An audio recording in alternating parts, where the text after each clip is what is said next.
Hello student. तो जैसे कि अपन पढ़ रहे थे राष्ट्रीय आय के मापन के बारे में, और अपन ने राष्ट्रीय आय के मापन के लिए जो प्रमुख विधियां हैं उनके बारे में थोड़ी बहुत चर्चा कर ली थी। तो देखो, मुख्यतः जो 3 विधियां थी राष्ट्रीय आय के मापन के लिए, उत्पादन विधि और जो आय विधि है, उस विधि के बाद में अगली विधि है जिसकी अपन चर्चा आज करेंगे, वो है व्यय विधि। तो तीसरी अपन जो प्रमुख विधि के बारे में पढ़ेंगे वो है व्यय विधि। व्यय विधि से राष्ट्रीय आय का मापन किस प्रकार किया जाए। और देखो, व्यय विधि है तो सीधा सा मतलब है जिस प्रकार अर्थव्यवस्था में जो पूरे के पूरे खर्चे होते हैं, जो व्यय किए जाते हैं, तो उनकी गणना कर कर राष्ट्रीय आय का मापन किया जाता है। अब राष्ट्रीय आय के इस मापन में ये जो गणना की जाती है, तो जो हमारी अर्थव्यवस्थाएं होती हैं उसके बहुत सारे क्षेत्र होते हैं, तो उनके आधार पर उन सभी क्षेत्रों में और किनके द्वारा किस किस प्रकार से व्यय किया जाता है उसको देखा जाता है। ठीक है, तो अगर परिभाषा की बात करें तो हो जाएगी कि जो हमारी पूरी अर्थव्यवस्था है उसमें एक वित्त वर्ष या एक वर्ष में जितने भी खर्चे होते हैं, जितने भी व्यय किए जाते हैं, सकल राष्ट्रीय व्यय, उनकी गणना व्यय विधि के माध्यम से की जाती है। अर्थव्यवस्था की जो राष्ट्रीय आय है उसका अनुमान लगाया जाता है। अब देखो, इसमें कुछ कंपोनेंट होते हैं, कुछ घटक होते हैं इस व्यय विधि में। व्यय विधि का जो मापन है उसके प्रमुख घटक, इसके जो घटक हैं या इसके जो कंपोनेंट भाग हैं वो कौन कौन से हैं, ये प्रमुख है। मतलब इस विधि को समझने के लिए इसके जो भाग हैं उनको जानना बहुत जरूरी है। तो पहला भाग है निजी उपभोग व्यय।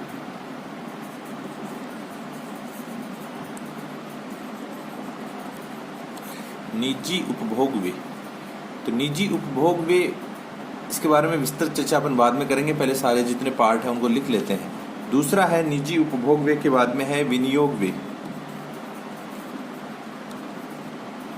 विनियोग का दूसरा नाम ही है इन्वेस्टमेंट या निवेश व्यय। तीसरा है सरकारी व्यय, गवर्नमेंट जो एक्सपेंडिचर होता है। और चौथा है शुद्ध निर्यात।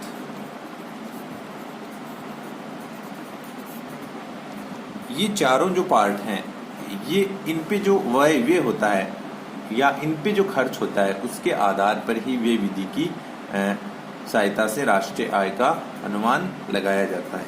ठीक है, अब देखो एक एक को लेके पढ़ते हैं इनमें। तो पहला जो है निजी उपभोग या निजी उपभोग व्यय।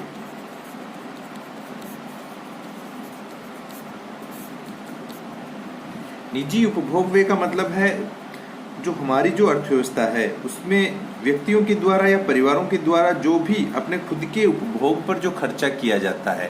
जैसे एक व्यक्ति है वो अपने उपभोग पर क्या खर्चा करता है।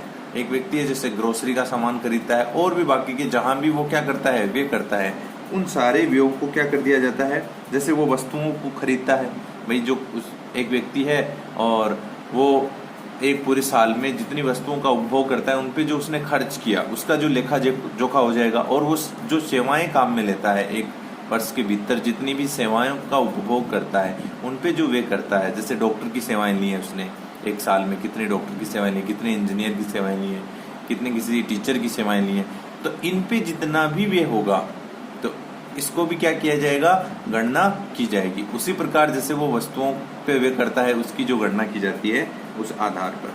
तो निजी उपभोग व्यय हो गया, तो इसकी डेफिनेशन हो जाएगी कि एक व्यक्ति एक साल भर में जितनी भी उपभोग की वस्तुएं व सेवाओं पर जो व्यय करता है वो निजी उपभोग व्यय की श्रेणी में आता है। ठीक है, अब देखो यहाँ वस्तुएं एवं सेवाएं कई प्रकार की होती हैं। जैसे वस्तुओं की बात की जाए तो वस्तुएं होती हैं एक तो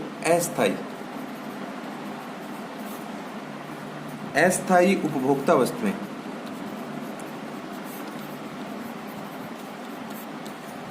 ठीक है।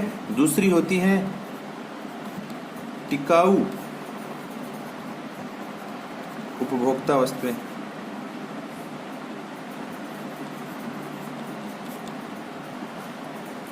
या फिर उपभोक्ता वस्तुएं। देखो समझने वाली इसमें ये है, देखो ये जो वस्तुएं हैं इनकी कैटेगरियां बना दी हैं। एक तो कुछ ऐसी वस्तुएं होती हैं जो क्या होती हैं, देखो सबसे पहले अपन पढ़ते हैं टिकाऊ वस्तुएं क्या होती हैं। कुछ वस्तुएं होती हैं टिकाऊ वस्तुएं, कुछ वस्तुएं होती हैं गैर टिकाऊ वस्तुएं। तो देखो पहले टिकाऊ वस्तुएं के बारे में पढ़ते हैं अपन। टिकाऊ वस्तुएं क्या होती हैं?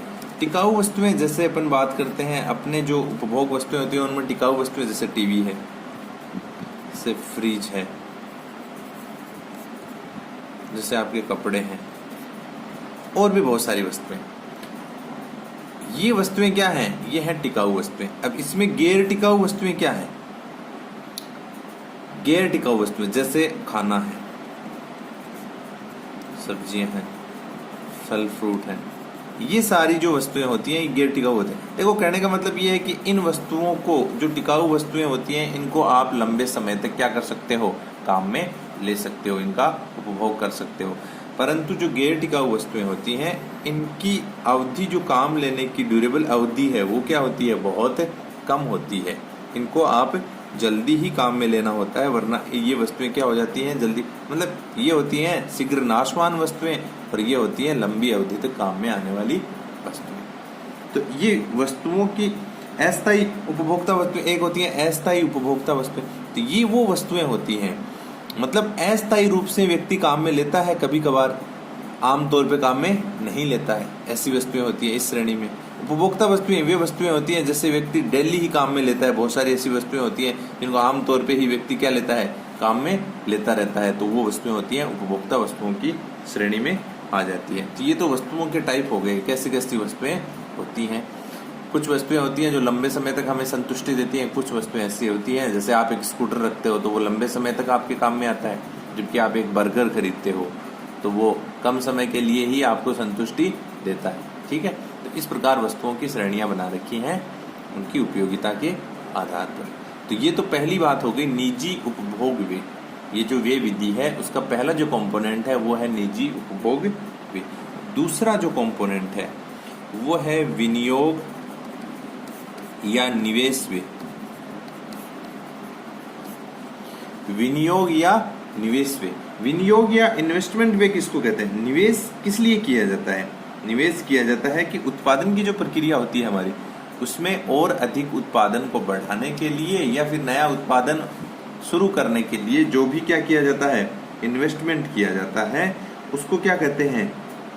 इन्वेस्टमेंट व्यय या विनियोग व्यय कहा जाता है। आमतौर पे जब एक व्यक्ति है या एक उत्पादक है वो अपने उत्पादन को बढ़ाने के लिए जो भी नया क्या करता है? इन्वेस्टमेंट या व्यय करता है, तो वो किसकी श्रेणी में आता है?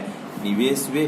अब इसका उद्देश्य होता है लाभ प्राप्त करना या लाभ को बढ़ाना। भाई इन्वेस्टमेंट तभी किया जाता है जब व्यक्ति को क्या मिलता है? उसमें लाभ प्राप्त होता है।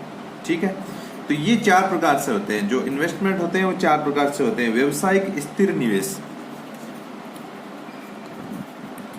व्यवसायिक स्थिर निवेश। देखो व्यवसायिक स्थिर निवेश, इसके बारे में अपन ने पहले पढ़ चुके हैं। अपन आप लोगों ने जब लागत का चैप्टर पढ़ा था, जो कॉस्ट का चैप्टर आता है, उसमें आप लोगों ने स्थिर लागतों के बारे में पढ़ा था। तो वही बात है ये व्यवसायिक, एक वर्ड जोड़ दिया व्यवसायिक मतलब जो होता है उत्पादन की प्रक्रिया होती है उसको व्यवसायिक कहते हैं। स्थिर निवेश वही फिक्स कॉस्ट आपकी, जो आपने स्थिर लागत लगा दी है वही क्या है? व्यवसायिक स्थिर निवेश कहलाता है। कहने का मतलब यह है, एक बार फिर से रिपीट कर देते हैं कि व्यवसायिक स्थिर निवेश का यहाँ अर्थ है कि व्यवसाय स्टार्ट करने के लिए आपको एक स्थिर पूंजी या एक फिक्स ऐसी लागत है, वो उस पूंजी का क्या करना पड़ता है? प्रारंभ में इन्वेस्टमेंट करना पड़ता है। उसको खर्च नहीं कह सकते अपन यहाँ, खर्च वो हो जाता है जिससे अपन को भविष्य में प्रतिफल नहीं मिले, पर इससे क्या होगा? भविष्य में आपको फायदा होगा, तो इसको इन्वेस्टमेंट कहा जाता है। तो ये पूंजी आपने पहले क्या कर दी है? इन्वेस्टमेंट कर दी है।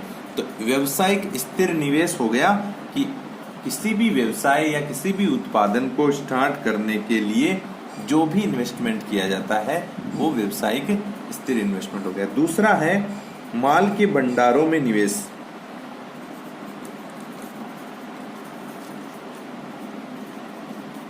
माल के भंडारों में निवेश। अब देखो ये इन्वेस्टमेंट जो होता है ना, जैसे आपके पास जो स्टॉक है जो भंडार है उसमें जो इन्वेस्टमेंट किया गया आपने, उसको बढ़ाने के लिए जो आपने इन्वेस्टमेंट किया गया है उसको माल के भंडारों में निवेश, मतलब आपका जो भंडारण क्षमता है उसको कैसे बढ़ाया जाए, तो वो होता है, वो जो इन्वेस्टमेंट किया जाता है वो इसमें आता है। तीसरा जो इन्वेस्टमेंट है वो है गृह निर्माण में निवेश।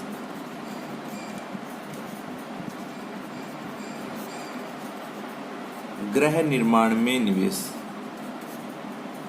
जैसे हाउसिंग सोसाइटियां बनती हैं आजकल, जो इसको बोलते हैं वर्तमान समय में कि अपने जो भी रिटेल सेक्टर है, जो उसमें क्या होता है कि इसमें जो इन्वेस्टमेंट किया जाता है उसके आधार पर फिर भविष्य में क्या मिलता है, उससे प्रतिफल प्राप्त होते हैं। बहुत सारे बिल्डर लोग होते हैं, वो गृह निर्माण करके देते हैं आपको, उसमें इन्वेस्टमेंट करते हैं, फिर उनको क्या होता है धीरे धीरे उससे क्या होता है वो पूरा होने के बाद में उनको प्रतिफल प्राप्त होते हैं। तो इसमें जो इन्वेस्टमेंट किया वो इन्वेस्टमेंट। और चौथा है वो है सरकारी निवेश। देखो इन्वेस्टमेंट प्राइवेट सेक्टर ही नहीं करता है, सरकारें भी निवेश करती हैं। सरकारें भी बहुत बार, जैसे सरकारी जो उपक्रम हैं बहुत सारे, जैसे भेल है, जैसे कोल इंडिया है, ऐसे बहुत सारे उपक्रम है, जैसे HMT हिंदुस्तान मशीन टाइम्स, ऐसे बहुत सारे उपक्रम हैं जिनमें सरकारें भी क्या करती हैं, इन्वेस्टमेंट करती हैं। ठीक है, तो ये बात हो गई अपना जो दूसरा कंपोनेंट था निवेश व्यय या विनियोग व्यय की। अब तीसरा है सरकारी व्यय। ये वो तो इन्वेस्टमेंट में था, यहां पूरा का पूरा भी ये जो पार्ट है ना सरकारी व्यय। तो सरकारें निवेश में तो क्या करती हैं कि लाभ कमाने की उद्देश्य से क्या करती हैं, इन्वेस्टमेंट करती हैं। अब ये जो सरकारी इन्वेस्टमेंट होगा, यहां सरकार क्या करती है, जैसे लोगों की सामाजिक सुरक्षा बढ़ाने के लिए या लोगों के कल्याण के लिए भी क्या करती है, इन्वेस्टमेंट करती है। तो सरकार के बहुत सारे सेक्टर होते हैं, सरकार के दायित्व बहुत ज्यादा होते हैं। तो सरकार के सारे इन्वेस्टमेंट लाभ की उद्देश्य से ही नहीं किए जाते हैं, बहुत सारे सामाजिक सुरक्षा के लिए और लोगों के कल्याण के लिए भी इन्वेस्टमेंट किए जाते हैं। जैसे आप लोगों ने देखा होगा शिक्षा में इन्वेस्टमेंट, चिकित्सा में इन्वेस्टमेंट, इनसे सरकार क्या नहीं करती है, जैसे पेयजल के लिए इन्वेस्टमेंट, किसानों के लिए नहर वगैरह निर्माण, और भी बहुत सारे सेक्टर होते हैं, कानून व्यवस्था के लिए और भी बहुत सारे सेक्टर होते हैं। सरकार के दायित्व बहुत ज्यादा होते हैं, तो सरकार का व्यय भी बहुत ज्यादा होता है। देखो शिक्षा में, चिकित्सा में, पेयजल में, किसानों के लिए जो नहर है, नलकूप वगैरह हैं, कानून व्यवस्था है, सड़कें वगैरह हैं, जो ग्रामीण सड़कें होती हैं, और भी बहुत सारे सेक्टर हैं। इनमें जो सरकार क्या करती है, व्यय करती है, वो भी किसमें शामिल होता है, आपकी जो व्यय विधि से राष्ट्रीय आय की गणना है उसमें शामिल किया जाता है। अब देखो यहाँ जितने भी व्यय होते हैं ये सारे के सारे अनुत्पादक व्यय हैं, अर्थात इनसे सरकार को भविष्य में कोई प्रतिफल नहीं प्राप्त होता है। और इससे पहले जो इन्वेस्टमेंट व्यय थे उससे सरकार उस उद्देश्य से करती है कि उनको भविष्य में क्या होते रहे, प्रतिफल प्राप्त होते रहे, आमदनी प्राप्त होती रहे। उस प्रकार के व्यय थे जो निवेश व्यय कहलाते थे।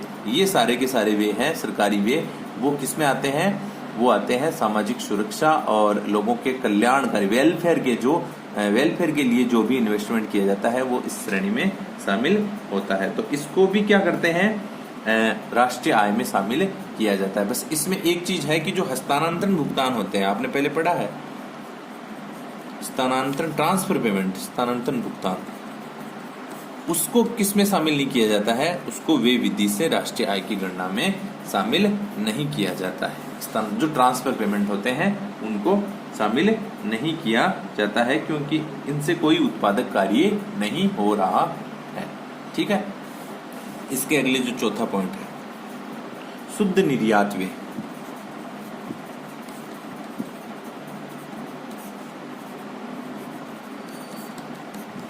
शुद्ध निर्यात व्यय, देखो एक निश्चित अवधि में क्या होती है, सरकार क्या करती है, सरकार और निजी क्षेत्र दोनों ही मिलकर क्या करते हैं, आयात और निर्यात करते हैं। तो शुद्ध निर्यात क्या होता है कि जब गणना की जाती है कि अपना जो आयात है और निर्यात है उनको क्या किया जाता है, उनको आपस में क्या किया जाता है, जैसे उनका अंतर देखा जाता है। कहने का मतलब है आपके जो निर्यात व आयातों का अंतर क्या निकल के आता है, शुद्ध निर्यात निकले। शुद्ध निर्यात का मतलब यहाँ ये है कि आपके अगर निर्यात ज्यादा होंगे तो वो प्लस में होगा आपकी राष्ट्रीय आय के लिए, अगर आपके निर्यात कम होंगे, आयात ज्यादा होंगे तो वो आपकी राष्ट्रीय आय के लिए माइनस में होगा। तो इनको क्या कर दिया जाता है, जैसे जीडीपी एमपी में आपने पढ़ा इससे पहले कि जहां उपभोग व्यय किया जाता था, इन्वेस्टमेंट व्यय, निजी व्यय, C प्लस आई प्लस जी प्लस एक्स माइनस एम, एक सूत्र निकाला था अपन ने, तो वो किसका था, जीडीपी एमपी में। उसमें एक चीज थी अपने यहाँ, जैसे अपन ने जीडीपी एमपी की बात की थी, जीडीपी एमपी और मार्केट प्राइस, इसमें था C प्लस आई प्लस जी प्लस एक्स माइनस एम। तो देखो यहाँ ये तो सारे अपन ने पढ़ लिए। अब ये जो है एक्स माइनस एम, ये क्या है, अर्थात एक्स का मतलब है यहाँ निर्यात और एम का मतलब है इंपोर्ट, ये है एक्सपोर्ट, ये है इंपोर्ट। तो इनका जो अंतर है उसको किसमें जोड़ा जाता है, राष्ट्रीय आय। ये जीडीपी एमपी तो ज्ञात कर रहे हैं अपन, राष्ट्रीय आय की तो गणना की जा रही है, तो इसमें शामिल किया जाता है। तो शुद्ध निर्यात व्यय को भी राष्ट्रीय आय में शामिल किया जाता है। ठीक है।